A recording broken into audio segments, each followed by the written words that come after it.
പഴയ നോട്ടുകൾ മാറ്റിയെടുക്കുന്ന പദ്ധതിയിൽ സഹകരണ ബാങ്കുകളെ ഉൾപ്പെടുത്താനാവില്ലെന്ന് കേന്ദ്ര സർക്കാർ ഹൈക്കോടതിയിൽ. കള്ളനോട്ടും കള്ളപ്പണവും കണ്ടുപിടിക്കാൻ സഹകരണ സംഘങ്ങൾക്ക് നിലവിൽ കഴിയില്ല. ഈ സാഹചര്യത്തിൽ നോട്ട് മാറ്റാൻ അനുവദിച്ചാൽ പദ്ധതിയെ അത് പ്രതികൂലമായി ബാധിക്കുമെന്നും കേന്ദ്ര സർക്കാർ വിശദീകരിച്ചു. നോട്ടുമാറ്റൽ പ്രക്രിയയുടെ ഭാഗമാക്കണമെന്നാവശ്യപ്പെട്ട് ഒരു കൂട്ടം സഹകരണ ബാങ്കുകളാണ് ഹൈക്കോടതിയെ സമീപിച്ചത്. ബാങ്കിംഗ് റെഗുലേഷൻ ആക്ടിന്റെ ഭാഗമായി പ്രവർത്തിക്കുന്ന സഹകരണ ബാങ്കുകളോട് RBI സ്വീകരിക്കുന്നത് തെറ്റായ നയമാണ്.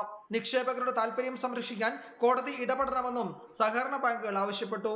എന്നാൽ കള്ളപ്പണ നിക്ഷേപം തടയാൻ സഹകരണ ബാങ്കുകൾക്ക് കഴിയില്ലെന്ന് കേന്ദ്ര സർക്കാർ വ്യക്തമാക്കി. കള്ള നോട്ടുകൾ കണ്ടുപിടിക്കാനും സഹകരണ സംഘങ്ങൾക്ക് സംവിധാനമില്ല. ഈ സാഹചര്യത്തിൽ പിൻവലിച്ച പഴയ നോട്ടുകൾ മാറിയെടുക്കാൻ സഹകരണ ബാങ്കിൽ സൗകര്യമൊരുക്കാൻ കഴിയില്ലെന്നും കേന്ദ്ര സർക്കാർ വ്യക്തമാക്കി.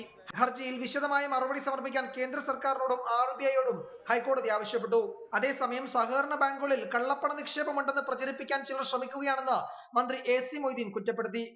കള്ളപ്പണമുണ്ട് എന്ന് കേരളത്തിലെ ഒരു കേന്ദ്ര ഭരണകക്ഷിയുടെ നേതാവ് തന്നെ പരസ്യമായി പറയുകയും അതിനെ തുടർന്ന് ഇവിടെ ആദായനികുതി വകുപ്പിൻ്റെ ഉദ്യോഗസ്ഥന്മാരുടെ പരിശോധന എന്ന് വ്യാപകമായ പ്രചരണം ഉണ്ടാവുകയും എല്ലാ സ്ഥലത്തും അവർ കയറി പരിശോധിച്ചൊന്നും എനിക്ക് അഭിപ്രായമില്ല. ആ പ്രചരണം ബോധപൂർവമാണോ എന്ന് സംശയം തോന്നാം. കേന്ദ്ര സർക്കാരിന്റെയും റിസർവ് ബാങ്കിന്റെയും വിശദമായ മറുപടി കൂടി ലഭിച്ച ശേഷം ഹർജിയിൽ ഹൈക്കോടതി വീണ്ടും വാദം കേൾക്കും. റിപ്പോർട്ടർ, കൊച്ചി.